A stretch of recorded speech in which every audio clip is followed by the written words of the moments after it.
আসসালামু আলাইকুম বন্ধুগণ, চলে আসলাম আবারও একটা রেসিপি নিয়ে। ডাল আর গাজর দিয়ে লাড্ডু রেসিপি। এত ডালগুলো সিদ্ধ করে নিয়েছি, নামিয়ে নিচ্ছি। এখন আমি বাটাতে বেটে নিব। এতো আমার বাটা হয়ে গেছে ডালগুলো। এখন দিয়ে দিব ফ্রাই প্যানে অল্প পরিমাণে সয়াবিন তেল। দিয়ে দিব 3 টুকরো দারচিনি, তিনটা এলাচি। একটু নাড়াচাড়া করে দিয়ে দিব 3টা তেজপাতা। একটু সামান্য ভেজে দিয়ে দেব 1 চামচ ঘি। আবার একটু নাড়াচাড়া করে দিয়ে দিব আগে থেকে বাটা ডাল আর গাজরগুলো। তো একটু নাড়াচাড়া করে আবার দিয়ে দিব আধা কাপ চিনি, দিয়ে দিব আধা চামচ লবণ।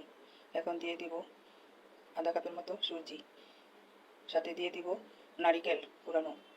এখন আবার নাড়াচাড়া করে একটু হালকা ভাজা হলে দিয়ে দিব গরুর দুধ।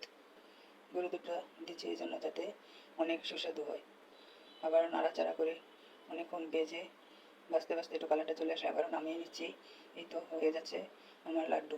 এখন লাড্ডুগুলি লাড্ডু শেপে বানিয়ে নিব। অসম্ভব এই মজাদার লাড্ডু আপনারা ট্রাই করে দেখবেন আমার রেসিপিগুলি ফলো করে।